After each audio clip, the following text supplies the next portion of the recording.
1985 году в столице Советского Союза в Москве действовало более 12 тысяч столовых и кафе, предоставлявших доступ к самым разнообразным блюдам. Эти заведения стали неотъемлемой частью повседневной жизни граждан. Обычный человек мог быстро перекусить, отдохнуть от забот и пообщаться с друзьями, не тратя при этом целое состояние. Столовые СССР были популярны благодаря качеству еды и невысоким ценам, что позволяло многим насладиться вкусной пищей. Среди множества заведений выделялось столовое «Творчество», расположенное в самом центре Москвы. Здесь собирались не только обычные посетители, но и творческая интеллигенция, художники, музыканты и писатели. Настроение в этом заведении всегда было приподнятым, а атмосфера способствовала вдохновению. Легендарные супы, такие как борщ с пампушками и рассольник, а также ароматные пирожки с различными начинками, становились источником удовольствия для всех, кто переступал порог этого места. Однако не все заведения славились только своей атмосферой. Кафе «Сюжет» привлекало людей элегантным интерьером и разнообразием блюд. Здесь можно было попробовать блинчики с икрой, сытные салаты и сложные десерты, такие как торт «Наполеон», который готовили по классическим рецептам. Даже в конце рабочего дня можно было насладиться вкусом, который был доступен каждому. Закусочная «На свободе» находилась недалеко от крупных заводов и была известна своими быстрыми перекусами. Рабочие и инженеры, выходя на обед, спешили сюда за горячими блюдами и сэндвичами. Популярностью пользовались холодные закуски, такие как селедка под шубой и оливье. Именно здесь раздавался смех и разговоры о рабочих буднях, создавая уникальную атмосферу единства. Кулинарные традиции СССР сохранили свои корни в простоте и доступности. Рестораны, такие как «Дружба», предлагали не только вкусную еду, но и возможность общения. Каждое блюдо здесь было приготовлено с душой, что привлекало как местных жителей, так и туристов. Меню включало блюда из разных республик Советского Союза, позволяя всем ощутить разнообразие кулинарной культуры. Сохранившиеся традиции и рецепты тех времен формировали уникальную кулинарию, которая остается в памяти многих до сих пор. Каждое заведение имело свои особенности, каждое блюдо рассказывало свою историю. Вспоминая эти места, люди погружаются в ностальгию, вновь ощущая атмосферу дружбы, тепла и доступности. Столовые и кафе стали не просто местом для еды, а настоящими центрами жизни, где можно было встретить старых друзей и завести новые знакомства. В один из весенних дней 1986 года кафе «Сюжет» в центре Москвы было переполнено. За столиками сидели люди разных возрастов и профессий, оживленно обсуждая последние события. В воздухе витал аромат только что приготовленных блюд. За прилавком повара спешили, готовя популярные блюда, среди которых были салаты, горячие блюда и десерты. Женщина средних лет Наталья сидела за столиком у окна. Она наслаждалась чашкой кофе и листала меню, в котором были представлены как классические, так и новаторские советские блюда. Ее внимание привлекли блинчики с икрой. Они были особенно популярны в этом заведении, и Наталья решила заказать их вместе с салатом «Мимоза».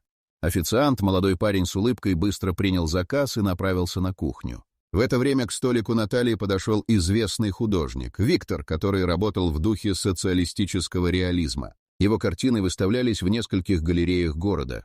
Виктор был постоянным посетителем «Сюжета». Его вдохновение часто черпалось именно здесь. Он разговорчиво спросил Наталью о ее последних работах и поделился новыми идеями для своих картин. Их беседа вызвала интерес у соседей за столиками, и вскоре несколько человек присоединились к разговору. На соседнем столике группа студентов обсуждала предстоящую выставку новых работ местных художников. Они с нетерпением ждали возможности увидеть картины Виктора и надеялись, что ему удастся создать нечто особенное. Студенты были увлечены, обсуждая детали предстоящего события, и их энергия передавалась всем вокруг. Тем временем к Наталье и Виктору подошел еще один постоянный клиент, композитор Алексей. Он был известен своими произведениями, которые исполняли в лучших театрах Москвы. Заказав традиционный борщ, он начал делиться своими впечатлениями о музыкальной жизни города. Беседа развивалась, и вскоре весь зал оказался вовлечен в обсуждение творчества, искусства и будущих планов. Внезапно в кафе вошла группа туристов, которые искали место для обеда. Их внимание привлекло живое обсуждение в углу зала. Они с любопытством присоединились к разговору, задавая вопросы о местной культуре и традициях. Это добавило еще больше живости в атмосферу кафе, и вскоре за столиками возникли новые знакомства и дружеские связи. В этот день сюжет стал не просто местом для еды, а настоящей культурной площадкой, объединяющей людей разных профессий и взглядов. Каждый вносил свой вклад в общую атмосферу, и именно здесь, среди разговоров и смеха, продолжала развиваться история советской кулинарии, которая оставила след в сердцах многих. На следующий день, когда солнце только начинало подниматься над горизонтом, закусочная на свободе уже была заполнена. Если вам тоже захотелось вернуться в те времена, когда обед — это не только еда, но и общение, подписывайтесь на наш канал, чтобы не пропустить новые вкусные истории. А если вас вдохновляют наши воспоминания о забытых заведениях, поддержите проект. Ссылка в описании или просто наведите камеру на QR-код на экране. Давайте вместе создадим кулинарную ностальгию. Рабочие, спешащие на заводы, и студенты, направляющиеся в университет, занимали все столики. Здесь готовились горячие блюда, и запах свежевыпеченных пирожков призывал к обеду. На прилавке стояли кастрюли с борщом и рассольником, а рядом была охлажденная селедка под шубой. Официантка Марина, знакомая многим постоянным клиентам, быстро принимала заказы, улыбаясь и отвечая на вопросы о блюдах. В углу заведения сидел молодой человек по имени Сергей. Он выглядел печально. Недавно он потерял работу на заводе, что стало серьезной утратой для его семьи. Марина заметила его состояние и подошла к нему с вопросом о делах. Сергей рассказал о своих трудностях, и Марина, проявив доброту, предложила ему бесплатный обед. Это предложение вызвало удивление у окружающих. Некоторые работники заведения переглянулись, а постоянный клиент Алексей заметил: «Ты что, Марина, совсем с ума сошла? Бесплатный обед — это не выход». Сергей поблагодарил Марину, но вскоре это привлекло внимание других клиентов. Разговоры о том, что закусочная не может позволить себе раздавать еду бесплатно, быстро начали распространяться. Волнение усилилось, когда к столу подошла группа молодежи, которая начала критиковать Марину за ее щедрость.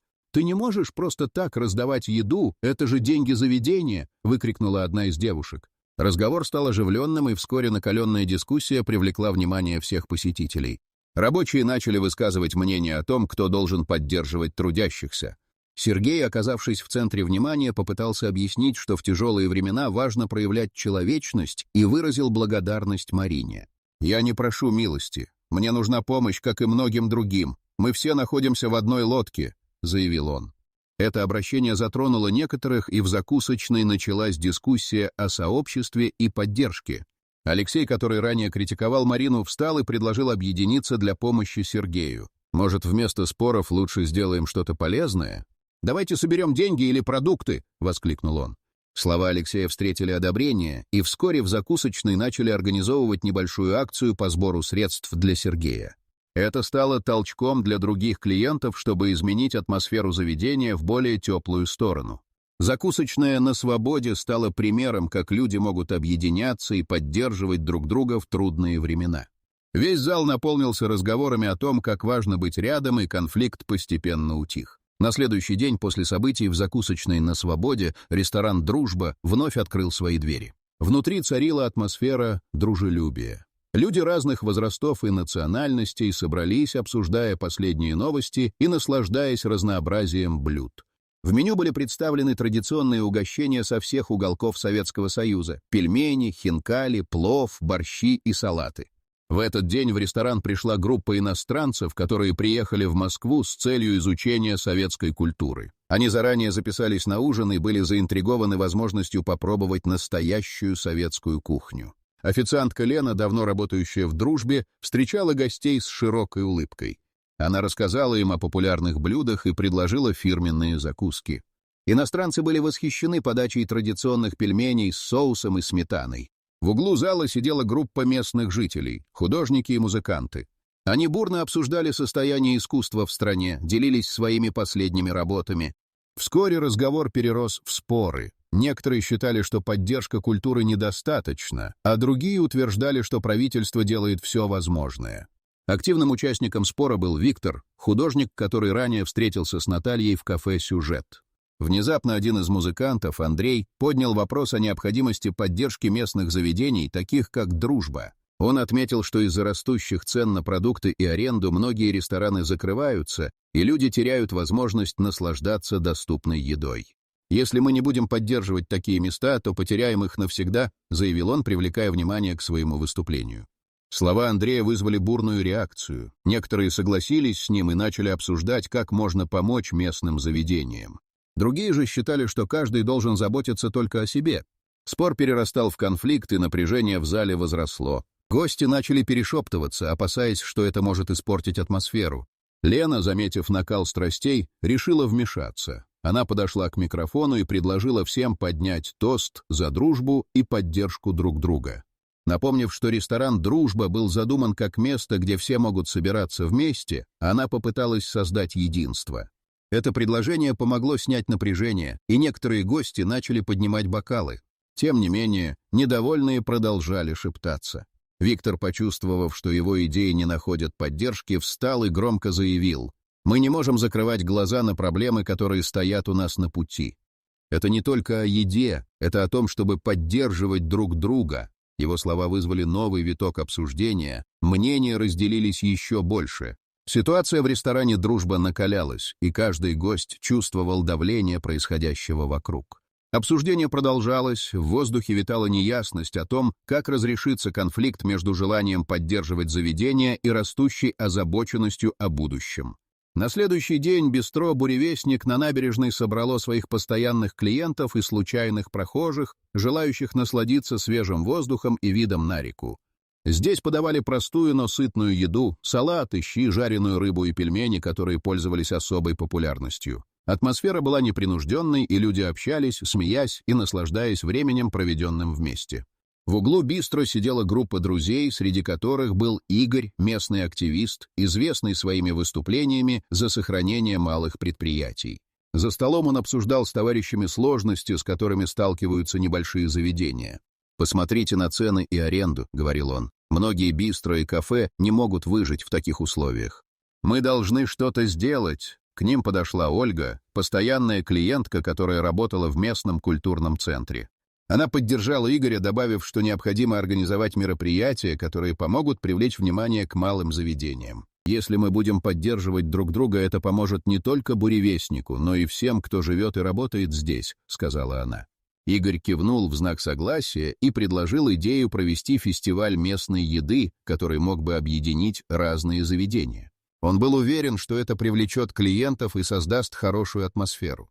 Но его друзья начали беспокоиться о финансах и том, как организовать такое мероприятие. Обсуждение стало более напряженным, и мнения разделились. Тем временем за другим столиком несколько туристов, случайно оказавшихся в бистро, слушали разговор и интересовались местной культурой. Один из них, Джон, заметил, что подобные инициативы могут быть полезны для всей общины. Он предложил поддержать фестиваль финансово, но это вызвало недовольство у местных жителей, которые не хотели полагаться на помощь извне. «Мы сами можем справиться», — возмутился Игорь, поняв, что его идеи не находят поддержки среди друзей. «Это не значит, что мы должны просить помощи у иностранцев. Мы должны объединиться и сделать это сами». В воздухе витала напряженность, и разговоры за столиками стали громче. Ольга попыталась сгладить ситуацию, предложив провести небольшое собрание, где все заинтересованные могли бы обсудить детали фестиваля. Это предложение получило поддержку, и вскоре за столами начали обмениваться контактами, обсуждая, кто что может сделать. Однако недовольство у некоторых оставалось, и разговоры о финансовых трудностях продолжали звучать. В бистро «Буревестник» назревал конфликт между желанием объединиться и реальными проблемами, с которыми сталкивались местные заведения. Атмосфера накалялась, и каждый чувствовал давление происходящего вокруг. Идея проведения фестиваля, казалось, могла стать началом чего-то важного, но для этого нужно было преодолеть разногласия и объединить усилия. Столовое творчество в центре города вновь открыло свои двери. Внутри собрались художники, музыканты и писатели, каждый из которых стремился найти вдохновение в атмосфере заведения. За столиками обсуждали идеи для новых проектов, делились впечатлениями от выставок и концертов. Столовая всегда славилась не только вкусной едой, но и дружеской атмосферой, где творческие люди могли найти поддержку и понимание. В этот день за столом сидели Виктор и Наталья, которые раньше встречались в кафе «Сюжет». Они обсуждали планы по организации фестиваля местной еды, о котором говорили Игорь и Ольга в бистро «Буревестник». Виктор высказывал сомнения, считая, что такие мероприятия не смогут привлечь достаточное количество людей. «Это будет всего лишь еще одна попытка, которая ничего не изменит», — говорил он, глядя на свою тарелку с борщом. Наталья, однако, была более оптимистична. Если мы сможем объединить усилия и привлечь людей, это может стать настоящим событием для города», — настаивала она. Их беседа привлекла внимание сидящих рядом художников, которые тоже начали делиться своими мыслями. Некоторые поддержали Наталью, другие, как и Виктор, считали, что такие идеи бесполезны. Внезапно в столовую вошла группа новых посетителей. Это были студенты из художественного училища. Они принесли с собой скетчи и эскизы, полные свежих идей. Студенты с воодушевлением начали обсуждать свои работы, но разговор быстро свернул на тему фестиваля. Один из студентов, Алекс, предложил провести выставку своих работ в рамках фестиваля. «Это привлечет молодежь, и мы сможем показать, как важно поддерживать малый бизнес», — заявил он. Но Виктор вновь возразил: «Выставкам это хорошо, но что мы будем делать с финансами? Без поддержки мы не сможем организовать мероприятие». Разговор снова стал напряженным, и за столом возникли разногласия. Некоторые студенты начали спорить с Виктором, утверждая, что идеи важнее денег, и если у них есть желание, они смогут добиться успеха. К ним присоединилась художница Мария, которая вела свой блог о культуре и искусстве. Она поддержала студентов и предложила использовать социальные сети для продвижения фестиваля. «Мы можем создать вирусное видео, в котором покажем, как готовятся блюда и как важно поддерживать местные заведения», — предложила она. Эта идея вызвала интерес у присутствующих, и разговор стал более конструктивным. Тем не менее, напряжение оставалось. Виктор, чувствовавший, что его мнение не учитывают, поднялся и резко сказал: «Мы не должны забывать о реальных проблемах. Сначала нам нужно разобраться с финансовыми вопросами, а потом уже думать о фестивале». Его слова вызвали бурю эмоций. Некоторые поддержали его, другие начали возмущаться. Столовое творчество погрузилось в споры. Каждый был уверен в своей правоте, и разногласия углублялись. Атмосфера накалялась, и никто не знал, как разрешится конфликт между стремлением организовать фестиваль и реальными проблемами, с которыми сталкивались творческие люди. Пельменная Сибирь распахнула свои двери в тот же день, когда напряжение в столовой творчества достигло своего предела. Внутри царила атмосфера домашнего уюта. Ароматы свежевыпеченного теста и вареного мяса манили посетителей. Здесь собирались люди, желающие насладиться домашними пельменями, приготовленными по традиционным рецептам бабушек. За столом сидели Виктор, Наталья и несколько студентов из художественного училища, обсуждая предстоящий фестиваль. На лицах у всех читалось напряжение. Виктор, не в силах сдерживать гнев, снова заявил: «Мы тратим время на пустые разговоры, когда нам нужно конкретно действовать». В этот момент к ним подошла хозяйка пельменной, Мария, известная своими кулинарными талантами. Она слышала разговоры о фестивале и решила вмешаться. «Если вы хотите организовать что-то значимое, вам нужны не только идеи, но и ресурсы. Я могу предложить свои пельмени для фестиваля», — сказала она, положив на стол тарелку с горячими пельменями. «Каждый пельмень сделан по домашнему рецепту, и я готова поделиться этим наследием». Некоторые студенты обрадовались, но Виктор вновь поднял вопрос о финансах. «Мы не можем полагаться на поддержку одного заведения. Это должно быть комплексным», — настаивал он. Мария, заметив нарастающее напряжение, спросила: «Почему вы не хотите объединиться?»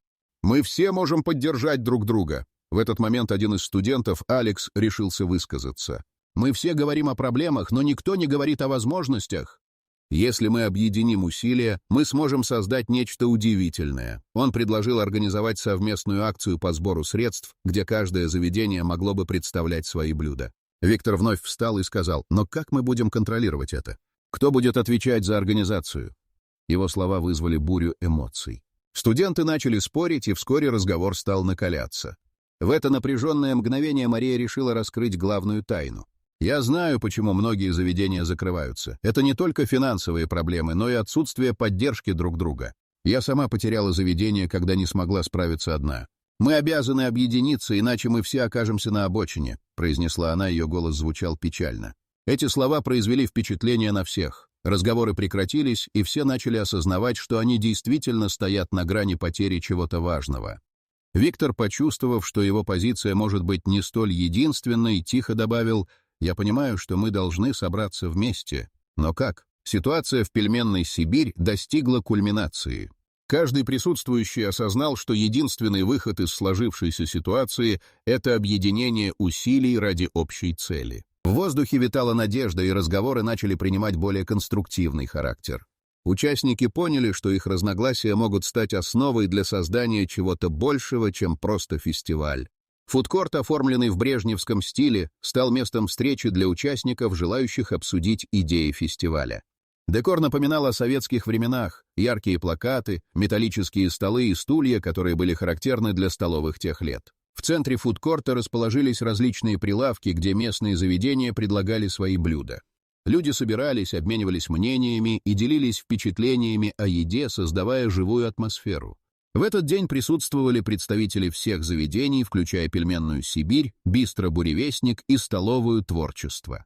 Виктор, Наталья и Алекс пришли с конкретными предложениями о том, как объединить усилия для фестиваля. Напряжение в воздухе было ощутимым, и все понимали, что это событие может стать решающим для их будущего. Внезапно к ним подошла Мария, хозяйка пельменной. Она выглядела взволнованной. «У меня есть информация, которая может изменить все», — сказала она, привлекая внимание всех присутствующих. «Недавно я узнала, что городские власти планируют закрыть несколько малых заведений, включая наше. Они хотят освободить пространство для новых крупных сетей. Эта новость вызвала шок среди участников. «Как они могут сделать такое?» — воскликнул Виктор.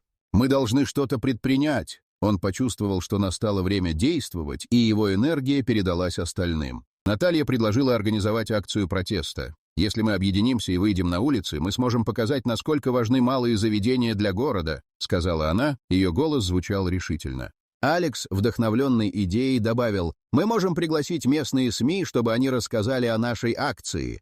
Это привлечет внимание и поддержит нашу инициативу». Все согласились, что это будет отличная стратегия, и начали планировать детали. Тем не менее, Виктор снова поднял вопрос о финансах. «Как мы сможем организовать акцию, если у нас нет денег на рекламу?» — спросил он, нервничая. Это вызывало беспокойство среди участников. Внезапно Мария вновь выступила с инициативой. «Я могу предоставить пельмени и другие блюда для акции. Мы можем собирать деньги от продаж и направить их на организацию». В этот момент раздался голос из толпы. Один из постоянных клиентов, который часто приходил в «Буревестник», встал и сказал: «Я могу помочь с рекламой. У меня есть знакомые в местных СМИ, и я могу организовать интервью». Это предложение вызвало одобрение, и атмосфера начала меняться.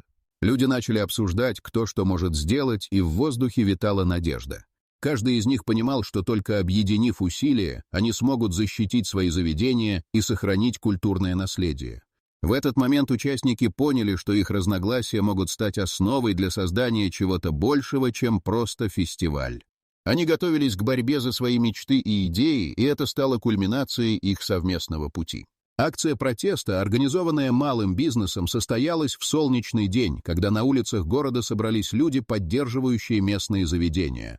Участники вышли с плакатами, на которых были написаны лозунги о важности сохранения советского наследия в кулинарии. Виктор, Наталья и Алекс вели колонну, гордо демонстрируя свои идеи и желания. Атмосфера была наполнена энергией, и многие прохожие останавливались, чтобы послушать, о чем говорят активисты. Мария и другие хозяйки заведений предлагали свои блюда, обставляя импровизированные прилавки. Пельмени, борщи, хинкали и другие традиционные угощения привлекали внимание прохожих. Люди с удовольствием пробовали еду, обмениваясь впечатлениями о вкусах, которые когда-то были частью их юности. Каждый укус напоминал о семейных рецептах, переданных из поколения в поколение. Вскоре к протестующим присоединились местные писатели и художники, которые также хотели поддержать малый бизнес. Они начали читать стихи и делиться рассказами о своих любимых блюдах, которые они ели в детстве. Это вызвало волну ностальгии, и одни из участников даже начали петь песни, знакомые многим с советских времен. Журналистка, оказавшаяся на месте событий, начала снимать интервью с участниками. Она задавала вопросы о значении малых заведений в жизни города и о том, как они формируют культурное наследие нации. «Это не просто еда, это история», — говорил Виктор, когда его камера поймала его на словах. «Каждое блюдо — это кусочек нашей культуры и традиций». Постепенно акции начали привлекать внимание местных СМИ, и репортажи о протесте начали выходить в эфир. С каждым новым сообщением количество сторонников растет. Люди из других районов города начали приходить, чтобы поддержать инициативу. Это сплочение дало возможность не только защитить свои заведения, но и восстановить связь между жителями города.